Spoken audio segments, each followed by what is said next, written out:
Hi, Dr. Straehley. Many years ago, in 1948 I was a captain in the Army, serving in the medical corps in Gießen, Germany. And one day, a sergeant came to me with a very strange request. On his massive right forearm was a huge tattoo which consisted in a heart with an arrow going through it, and printed on the large tattoo which filled his entire forearm, it said, "Love, Rose." Now, after the sergeant had been about 6 months in Germany, he got a Dear John letter from Rose saying that the marriage was off, but there wasn't going to be any further romance. Now, however, he was in love with Hilda, a German girl who did not want to stare Rose in her face for the rest of her life. Of course. The sergeant wanted me to take the tattoo off his forearm.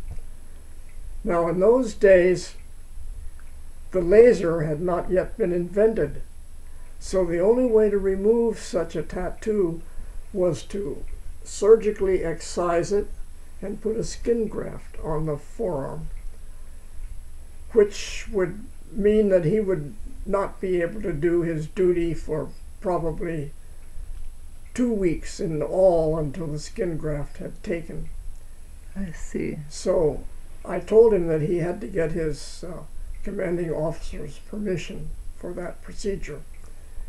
It was a time of the Berlin blockade, and things were rather tense in Germany at the time. I see. So in about 2 or 3 weeks, the sergeant came back to me with a letter from his commanding officer saying that it would be all right for him to have the tattoo removed.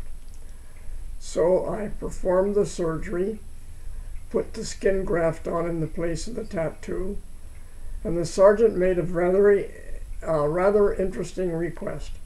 He asked me if I would pin the tattoo out on a board and give it to him. Well, it was his tattoo, so that's what I did. Yes.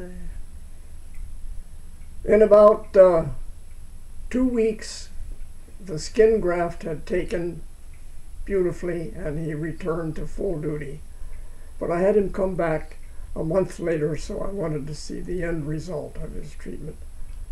At that time, I said to him, "Sergeant, what did you do with that tattoo that I pinned out for you on the board?"